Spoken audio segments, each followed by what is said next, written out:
plastic. He didn't like it at first, but he's doing a whole lot better now.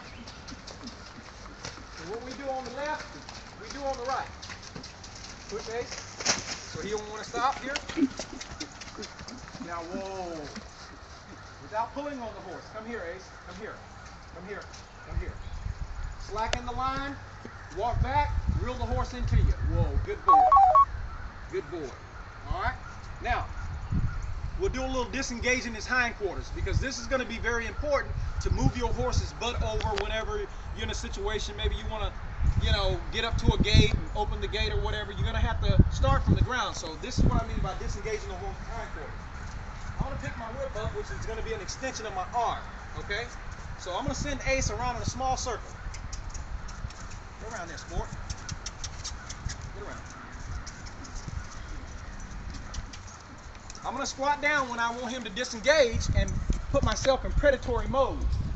So what you're going to see is you're going to see Ace's back legs cross each other, which makes him vulnerable. It stops him. It disengages everything that he's doing. A horse can't do anything with the rear end crossed.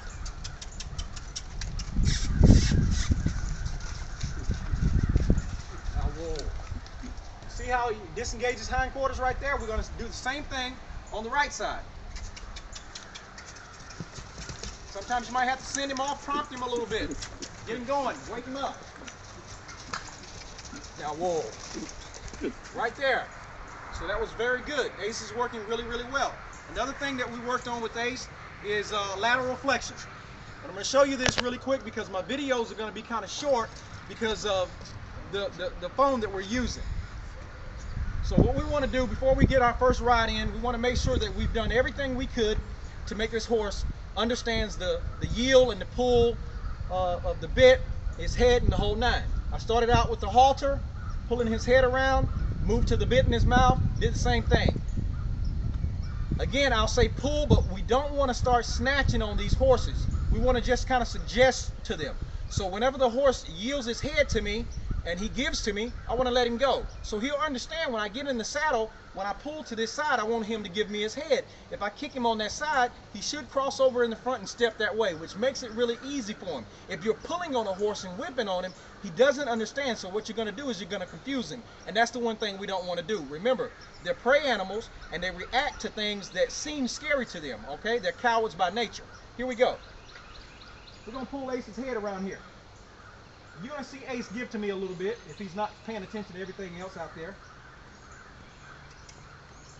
And if he walks around in a circle, let him walk.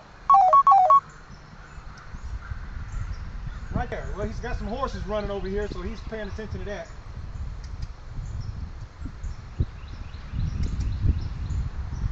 There he is, right there. It's very slight. It's very subtle. But Ace is trying to focus. You see his ears? He's looking at some horses running over there on the other side of the property. So I'm going to push his butt around. Now, whoa, right there, Ace. And I'm going to pull him this way. As soon as he yields to me, I'll let him go. There you go. You want to hold him and step with him, walk with him. There you go. Do the same thing on the other side.